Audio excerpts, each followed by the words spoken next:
Tous nos cœurs brûlent de cette espérance du retour de notre Sauveur. Différents faits divers nous interpellent et nous incitent à la réflexion. Ils annoncent un événement imminent et d'une grande importance. Mais comment l'analyser? En écoutant Jean-Claude qui, à la lumière de la Bible, t'accompagnera et te permettra d'être prête, d'être prêt pour le retour de Jésus. Note que les éditions spéciales sont disponibles sur YouTube. Quelle est la réponse 2? Le 2, c'est le chiffre. Je te salue fraternellement en Jésus-Christ, le Sauveur du monde. C'est Jean-Claude qui partage avec toi cette nouvelle série qui s'intitule « Découvrir la vérité ». C'est avec joie que Marco et moi te retrouvons encore aujourd'hui afin de continuer d'explorer la parole, celle qui sauve, juste avant de voir, aller promptement, prions. Notre Seigneur et notre Dieu, grande est notre joie de découvrir une fois de plus ton amour à notre endroit. Merci pour le Saint-Esprit. Saint-Esprit, merci d'être là, de nous conduire dans toute la vérité. Fortifie-nous. Au nom de Jésus. Amen. Rappelle-toi, nous avons vu précédemment la fin du verset 5. Pour que tu comprennes mieux, Abraham a fait une proposition, à savoir, j'irai prendre un morceau de pain pour fortifier votre cœur. Après quoi, vous continuerez votre route, car c'est pour cela que vous passez près de votre serviteur. Ils répondirent, fais comme tu l'as dit. Il a des arguments, Abraham. Abraham leur dit, si vous êtes passé ici, c'est pour que je m'occupe de vous. Je ne vous laisserai pas partir dans le désert sans manger, sans boire quelque chose. Vous devez prendre des forces. Parce que dans le désert, il fait chaud, il n'y a pas d'eau, il faut que vous soyez costaud pour y aller. Est-ce que la vie de ces personnes était sur le compte d'Abraham? Non. Était-il apparenté à Abraham? Non. C'était des étrangers. La question que je voudrais te poser est la suivante. Quel regard as-tu sur les étrangers? Certaines personnes qui sont dans certains pays se croient supérieurs à d'autres et se sentent autorisés à maltraiter des étrangers. Toi qui m'écoutes là aujourd'hui, quel est ton rapport avec les pauvres de ton pays? Quels sont tes rapports avec ceux qui viennent d'autres pays? Quand tu les regardes, ils sont affamés, ils sont assoiffés. Est-ce que tu leur donnes un peu d'eau? As-tu une parole bienveillante? Ou te contentes-tu tout simplement de leur dire « Je prie pour vous, bon courage, que le Seigneur vous bénisse ». Ce n'est pas ce dont ils ont besoin. La Bible te dit ce que tu dois faire. La Bible t'indique ce que fit Abraham. Et c'est ce que toi aussi, tu dois faire. Que penses-tu?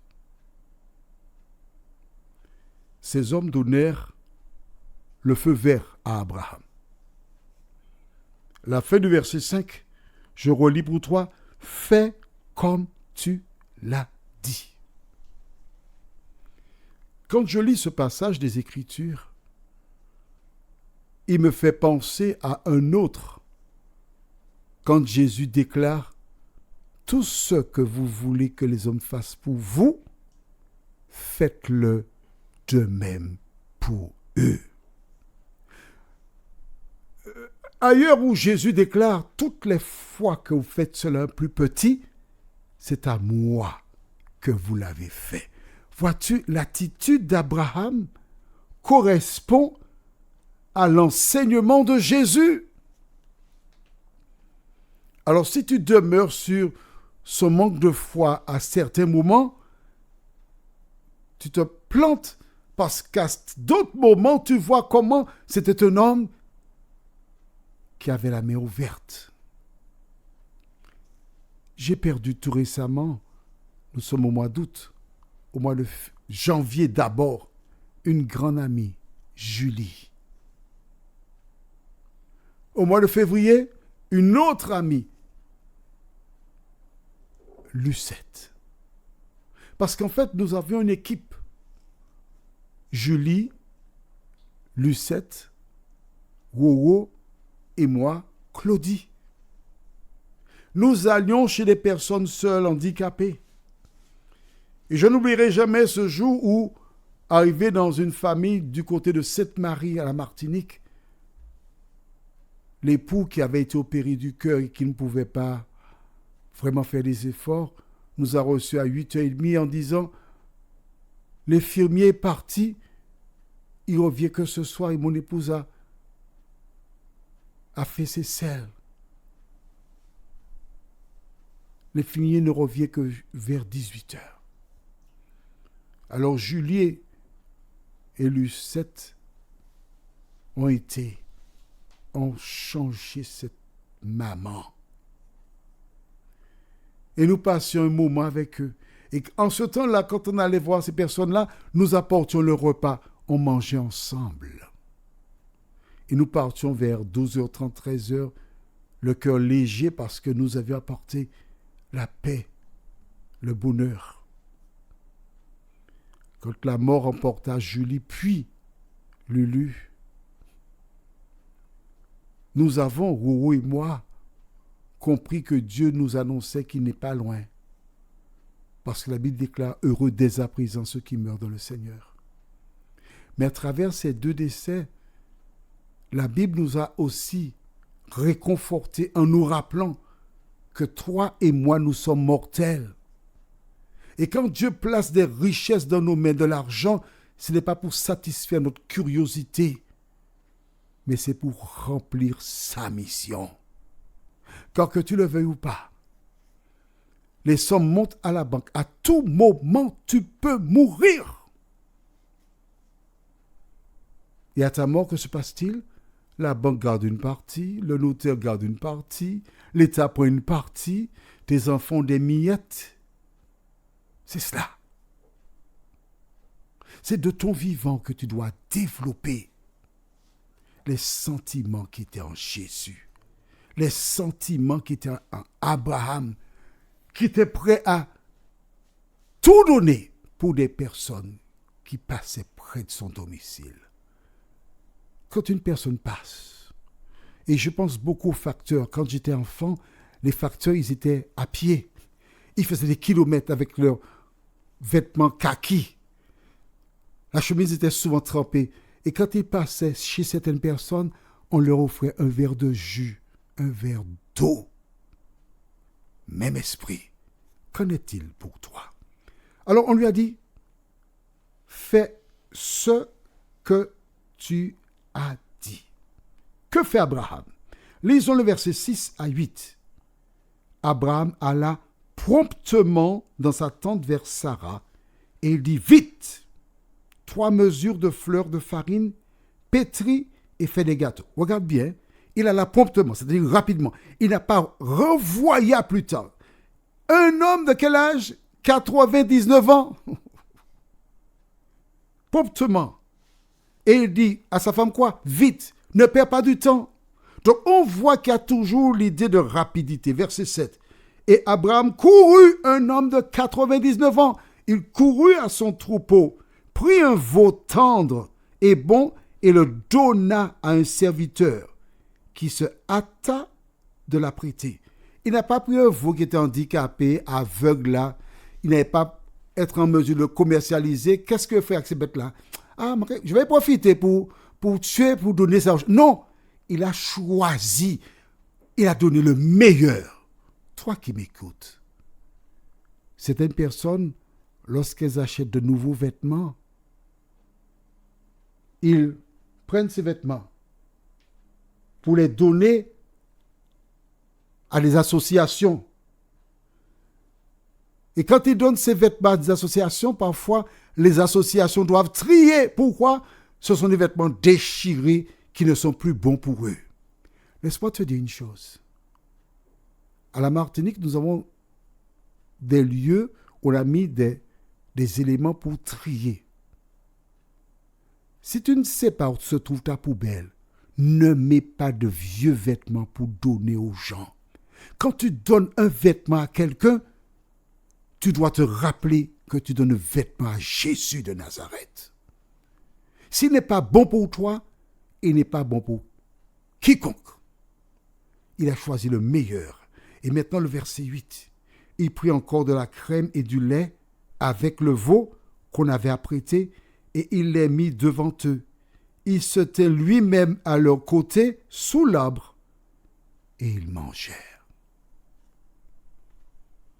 Certaines personnes ont l'impression que lorsqu'elles gardent l'argent, lorsqu'elles accumulent des richesses, elles sont et deviendront plus riches. Mais la Bible, la parole de Dieu, le Dieu qui a dit « Mes pensées ne sont pas vos pensées et mes voix ne sont pas vos voix », la Bible nous indique que c'est en donnant que tu deviens riche. Je pense à mon père quand j'étais enfant, dès qu'il y avait quelqu'un qui venait à la maison, ce temps-là, c'était le jus de raisin qui était la boisson par excellence. Et mon père offrait toujours une boisson. Enfant, je ne comprenais pas. Je disais, mais pourquoi papa prend son argent pour donner à boire aux gens? Il aurait dû garder ça pour nous, entre nous. C'est lorsque j'ai lu le récit d'Abraham, j'ai compris pourquoi mon père nous inculquait qu'il faut partager. Pourquoi nous devions agir de la sorte? Toi qui m'écoutes aujourd'hui, comment agis-tu à l'endroit de celles et ceux que tu rencontres? Est-ce que tu fais comme ces personnes qui cherchent à avoir ou des personnes qui ont à l'esprit que c'est celui qui donne qui reçoit? Prions. Notre Seigneur et notre Dieu, merci pour la parole. La parole qui nous indique ce que nous devons faire. La parole qui nous indique comment tu nous aimes. Et celles et ceux qui sont dirigés par l'Esprit sont désintéressés. Merci Seigneur de nous entendre au nom de Jésus et pour ta gloire éternelle. Amen.